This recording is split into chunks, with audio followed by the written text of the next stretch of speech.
This video is sponsored by V-Guard. तो जी ऐसे में क्या सारी सरकारें लीपापोती कर रही हैं गरीब के नाम पर, गरीबी के नाम पर? देखिए, गरीबी जो है दरअसल एक राजनीतिक मुद्दा ज्यादा बन गया है। अभी प्रोफेसर मल्होत्रा जी को मैंने सुना, यामिनी जी को भी सुना, बाकी तो पार्टियों के प्रवक्ता तो अपने हिसाब से बात करते हैं, लेकिन ये लोग विशेषज्ञ हैं, इसलिए इनकी बात को थोड़ा सा मैंने ज़्यादा ध्यान से सुना। इसका मतलब ये नहीं कि मैंने गुरु प्रकाश जी या राजीव रंजन या अवैध दुबे की बात को ध्यान से नहीं सुना, लेकिन प्रोफेसर मल्होत्रा और प्रोफेसर अग्रवाल को थोड़ा सुनने में मुझे ज़्यादा ध्यान देना पड़ा, क्योंकि मैं आर्थिक मामलों में मैं बड़ा कमज़ोर हूँ, मुझे आंकड़े वाकड़े ज़्यादा आते नहीं हैं। मैं परसेप्शन की बात करता हूँ और गरीबी के लोगों जो राजनीति हुई है इस देश में। देखिए, 1952 के पहले चुनाव से आप शुरू करिए और उस वक्त देश की आर्थिक स्थिति क्या थी, ये दोनों विशेषज्ञ अच्छी तरह बता सकते हैं कि जब हमारे पास हम खाद्यान्न में भी आत्मनिर्भर नहीं थे, कृषि प्रधान देश होने के बावजूद, और उसके बाद गरीबी उस समय भी एक मुद्दा थी।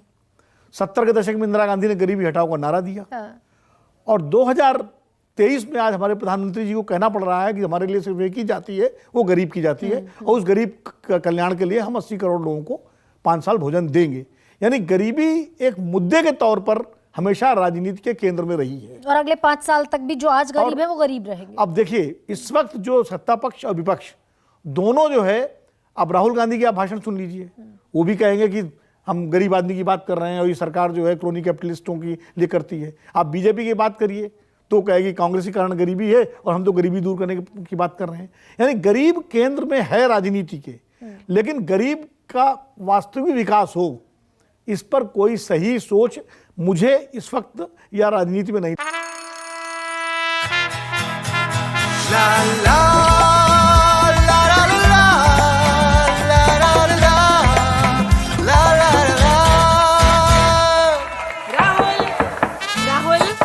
तन के साथ मन को जगाओ वी-गार्ड वाटर हीटर्स के संग। वी-गार्ड लगती कोशिश ये होती है कि आप गरीब को खाना खिला दीजिए, आप कुछ जो मुख्य रूप से क्या है। अच्छा, ये सियासत इसके मूल में है कि भाई गरीब गरीब नहीं रहेगा तो वोटिंग पैटर्न बदल जाएगा देश का। गरीब को आप गरीब रहने दीजिए। मैं आपको एक बहुत बड़ा दिलचस्प बताता हूँ। जब मनरेगा आया तो मनरेगा जो है जब आया और उसमें 3 महीने का रोजगार की गारंटी थी, और उस पर तो बहुत सारे लोगों ने, राजनीतिक दलों के लोगों ने यह कह के विरोध किया कि इससे तो भाई लेबर महंगा हो गया, अब तो बड़ी मुश्किल हो गई, अब तो मजदूरी बहुत महंगी हो गई, अब तो किसान के सामने बड़ी समस्या हो गई, लोगों के सामने समस्या हो गई। तो जब इस माइंडसेट से अगर योजनाओं पर की समीक्षा की जाए तो कैसे आप उम्मीद करती हैं कि गरीबी जो है दूर करने के लिए कोई गंभीरता से प्रयास होगा? आज भारत ही एक ऐसा देश है, आप दुनिया के किसी विकसित देश में जाइए, वहां आपको डोमेस्टिक हेल्प नहीं मिलेगा, और वहां डोमेस्टिक हेल्प के लिए आपको जो पैसे देने पड़ेंगे तो पता लगा लोग रख ही नहीं पाते। भारत में लाइन लगी हुई है क्योंकि गरीबी है। आप झारखंड से मंगा लीजिए, और तो फिर ये छत्तीसगढ़ से, उड़ीसा से, बिहार से, उत्तर प्रदेश से, तो गरीबी बनी रहने में यहाँ का जो शासक वर्ग है, शासक वर्ग से मेरा मतलब खाली राजनीतिक नहीं, जो शासक वर्ग है, मतलब जो उच्च वर्ग है, पैसे वाला है, जो नीतियों को प्रभावित करता है, उसके हित सधते हैं। राजनीतिक हित भी सत्ता है और उनके आर्थिक हित भी सत्ते हैं कि गरीबी रहे। आज जितनी टेक्नोलॉजी आ रही है, आज जितने नए इंडस्ट्री, अभी अग्रवाल साहब मैडम कह रही थी कि एप्पल का वो और उद्योग, सही बात है, उद्योग लगने चाहिए, लेकिन सारे उद्योग जो लग रहे हैं वो लेबर इंटेंसिव ना होकर टेक्नोलॉजिकल इंटेंसिव है। तो जो आदमी, जो काम 20 आदमी कर सकते थे वो 2 आदमी कर रहे हैं, तो बेरोजगारी तो बढ़ेगी। एमएसएमईज को देखिए, एमएसएमईज को जिस तरह से पिछले कई वर्षों से लगातार नाम तो लिया गया एमएसएमईज को बढ़ाना है, लेकिन मारा गया बड़े उद्योगों के हित में। और वो इस सरकार से पहले भी वो नीति शुरू हो गई थी, आर्थिक उदारवाद के साथ जो शुरू हुआ, तो सारे आपके कुटीर उद्योग, लघु उद्योग, मध्यम उद्योग जो है उन पर चोट पड़ी। लेकिन घूम फिर कर बात विनोद जी यहाँ पर आ जाती है क्या कि पिछली सरकारें, हमने देखा कि 30 बरस बाद एक पूर्ण बहुमत की सरकार बनी, पिछली सारी सरकारें गठबंधन की सरकारें रही, और इस पूर्ण बहुमत की सरकार से उम्मीदें ज्यादा थी और वादे भी बहुत सारे थे, उन पर खरी उतरी सरकार। देखिए, वही है कि आधा गिलास खाली आधा भरा। कई मामलों में कोशिशें हुई हैं, इंफ्रास्ट्रक्चर क्षेत्र बहुत काम हुआ है। गरीबी के मामले में वही मैं कह रहा हूं। देखिए, नोटबंदी एक ऐसा कदम था जो उठाया गया, आज भारतीय जनता पार्टी भी उसका जिक्र नहीं करती, क्योंकि नोटबंदी का फायदा क्या हुआ? आपके एमएसएमई जो छोटे उद्योग और छोटे व्यापार में जो चोट पड़ी, उसका नतीजा ये हुआ कि आपकी बेरोजगारी बढ़ी। और बेरोजगार जो अभी डॉक्टर साहब ने कहा, मल्होत्रा साहब ने, कि 6 करोड़ से ज्यादा लोग वापस कृषि में गए। कोविड के कारण तो गए, नोटबंदी के कारण भी गए लोग वापस। जब यहाँ मान लीजिए एक दुकान में 10 आदमी काम कर रहे हैं, अब वो 5 आदमी निकाल दिए गए अगर, तो 5 कहाँ जाएंगे? या तो रिक्शा चलाएंगे या वापस अपने गाँव जाएंगे। हाँ। तो एक बड़ी, और उस समय कोविड में भी और नोटबंदी के टाइम में भी अगर बचाया गरीब को किसी ने, तो मनरेगा ने बचाया, जो काम दिया उसने लोगों को।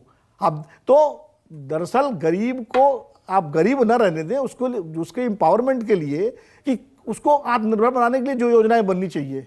मैं बार बार कहता हूं कि गांधी का रास्ता ही अकेला रास्ता है जो इस देश से गरीबी को भी दूर करेगा, आर्थिक असमानता को भी दूर करेगा और खुशहाली भी लाएगा। लेकिन गांधी के नाम लिया जाता है गांधी का, हर 2 अक्टूबर को जो है कोई चरखा जलाता है, कोई झंडे फहराता है, कोई राजघाट पे वो करता है, लेकिन गांधी के रास्ते पर कोई नहीं चल रहा है। गांधी के रास्ते के खिलाफ हमारी आर्थिक नीतियां हैं और नतीजा ये है कि अमीर अमीर होता जा रहा है। ऑक्सफैम की रिपोर्ट देख लीजिए। और यही दत्तात्रेय होश बोले, पूंजी का केंद्रीकरण हो रहा है। जो पूंजी जो जिसका विकेंद्रीकरण होना चाहिए वो लगातार केंद्रीकरण हो रहा है। आप दुनिया के टॉप बिलियनियर और ट्रिलियनियर्स में आप भारत के 4-5 उद्योगपतियों के नाम आ जाएंगे, लेकिन फिर गरीबी में भी आप हंगर इंडेक्स में आप 111 नंबर पर पहुंच जाएंगे। लेकिन उसको तो सरकार खारिज कर देती है।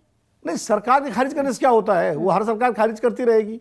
तो जो पैरामीटर्स हैं दुनिया के वो तो सामने है ना सब। अगर अच्छा मान लीजिए सरकार खारिज कर रही है तो 80 करोड़ लोगों को फिर आपको क्यों देना पड़ रहा है ये सवाल अगर उनको जरूरत नहीं है तो आप क्यों दे रहे हैं? इसका मतलब जरूरत है उनको, तभी तो दे रहे हैं। गुरु प्रकाश जी, तो 80 करोड़ लोगों को जरूरत है देश के। और मैं एक ये रिपोर्ट देख रही थी कि नीति आयोग ने ही कहा, नीति आयोग ने कहा कि भाई सबसे पहले यह पता होना चाहिए कि देश में गरीबों की सही संख्या क्या है। अगर आप वास्तव में गरीब कल्याण करना चाहते हैं तो संख्या तो पता नहीं।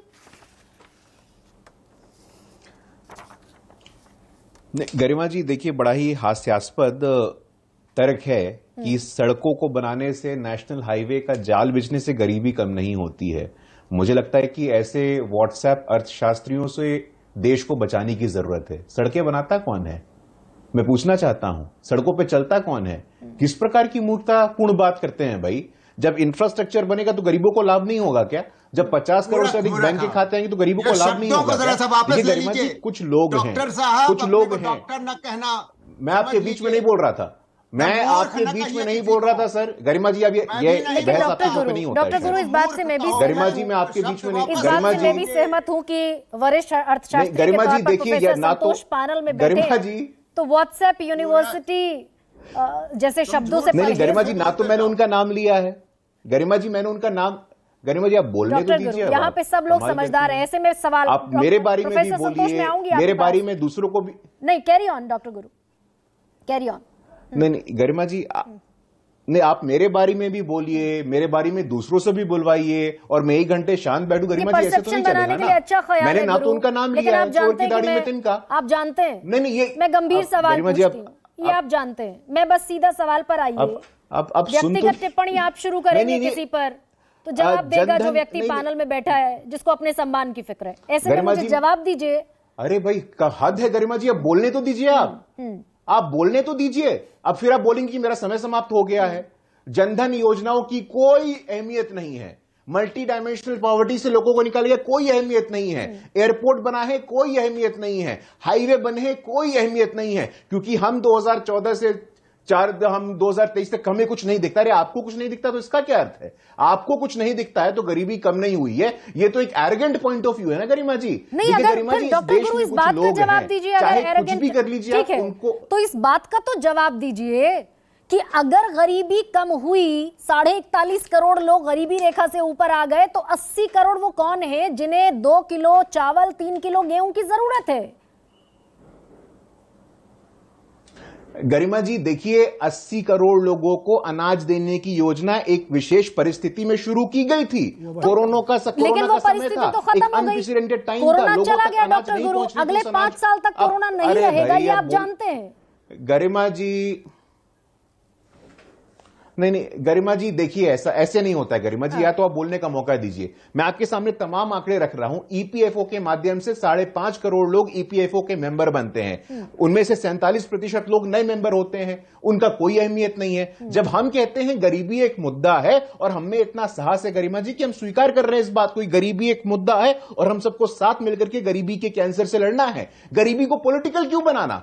हर बात पे आप तुलनात्मक दृष्टि से देखिएगा तो 2014 के पहले की स्थिति, 2014 के बाद की स्थिति देखना होगा। 50 करोड़ बैंक के खाते खुलते हैं, 12 करोड़ लोगों को गैस के कनेक्शन मिलते हैं, 4 करोड़ लोगों को आवास मिलता है, 50 करोड़ से अधिक लोग आयुष्मान भारत के बेनिफिशियरी बनते हैं। तो इसको डिस्काउंट करने की आवश्यकता नहीं है, लेकिन कुछ लोग हैं, कुछ लोगों को यह बात पचती नहीं है कि गरीब व्यक्ति खुद आज प्रधानमंत्री की कुर्सी पे बैठा है, वो क्यों नहीं बैठे हैं। वो जिन सत्ता प्रतिष्ठानों में थे तो वो सिलेक्टिवली इस डेटा को देखते हैं, और मैं बोलने में कोई गुरेज नहीं करता हूं, वो चाहे ग्लोबल हंगर इंडेक्स हो या कोई भी दूसरा आंकड़ा हो, जॉर्ज सोरोस जैसे लोग ऐसे लोगों को आगे बढ़ाते हैं। लेकिन देश की जनता के विवेक पे हमें पूरा भरोसा है। देश की जनता ने 2014 के बाद बहुत छोटा सा 2019 में भी reaction, ठीक कोई है। भी रिपोर्ट हो, देश की जनता का जो लोकतंत्र का इन रिपोर्ट सारे होता है, आंकड़ों के सबसे ज्यादा बाद अहमियत मुझे उस याद रिपोर्ट आता है को कि मैं देता हूं। पर कैपिटा इनकम, ठीक है, ग्लोबल हंगर इंडेक्स को आप खारिज कर दीजिए, पर कैपिटा इनकम कितनी है हमारी, ये डॉक्टर गुरु आप जानते होंगे, विनोद जी बहुत छोटा सा रिएक्शन। भाई गरीबी पर सारी सरकारों ने काम किया 75 वर्षों में, उसके बावजूद 80 करोड़ लोग मेरे देश के गरीब हैं। नहीं, सरकारों ने काम किया, इस सरकार ने भी काम किया, इसमें कोई दो राय नहीं है। और मैं गुरु प्रकाश जी की इस बात से सहमत हूं कि इंफ्रास्ट्रक्चर का जब काम होता है तो लोगों को रोजगार मिलता है, सड़कें बनती हैं, हाईवे बनते हैं, बहुत सारे निश्चित रूप से पैसा बाजार में जाता है, इसमें कोई दो राय नहीं है। लेकिन गुरु से मैं एक आग्रह ये करूंगा, बहुत अच्छे प्रवक्ता हैं, कि भाई आप दूसरे की आलोचना करें लेकिन उसको खारिज न करें। डॉक्टर संतोष मेहरोत्रा एक बहुत बेहतरीन अर्थशास्त्री हैं, आप उनसे सहमत नहीं हैं, आप अपने आंकड़ों से उनको काट दीजिए, सही उनकी बात को वो कर दीजिए, लेकिन एकदम व्हाट्सएप यूनिवर्सिटी कर देना, वो प्लानिंग कमीशन के मेंबर रहे हैं, प्रोफेसर रहे हैं, बहुत सारी चीजें, ये मेरा आग्रह है। आई डू अग्री, यस गुरु, मेरी भी यही रिक्वेस्ट है आपसे, मेरी भी यही रिक्वेस्ट है आपसे, आप सारे जितने भी पैनलिस्ट हैं सब सम्मानित हैं। दूसरा गरिमा जी, देखिए यही तो दिक्कत है। देखिए नहीं, इस अहंकार से निकलना चाहिए। आपसे डिसएग्री करे उसको जॉर्ज सोरोस का आदमी बता देना, या जॉर्ज सोरोस, ये अप्रोच ठीक नहीं है। कल को आप अगर विपक्ष में हुए तो आप भी सरकार की आलोचना करेंगे। तो मेरा कहना है कि हम लोग स्वस्थ बहस करें, आंकड़ों आपकी, मैं तो कह रहा हूं आपकी सरकार ने जनधन योजना का बहुत बड़ा काम किया है, सिलेंडर का बहुत बड़ा काम किया है, बहुत सारी योजनाएं जो है सरकार ने लागू की हैं, उनके परिणाम के साथ जनता ने आपको, लेकिन उसके बावजूद 2023 में जब हम 5 राज्यों के विधानसभा चुनावों के परिणाम का इंतजार कर रहे हैं और लोकसभा चुनावों की दहलीज पर खड़े हुए हैं, तब विश्लेषण जरूरी है कि 80 करोड़ लोग क्या वाकई हमारे देश में इस स्थिति में हैं कि अगर उन्हें 5 किलो मुफ्त राशन न मिले तो वो सरवाइव नहीं कर पाएंगे। सबसे बड़ा सवाल में फिलहाल इतना ही, इजाजत दीजिए, प्रणाम। सबसे बड़ा सवाल presented by, this video is sponsored by V guard.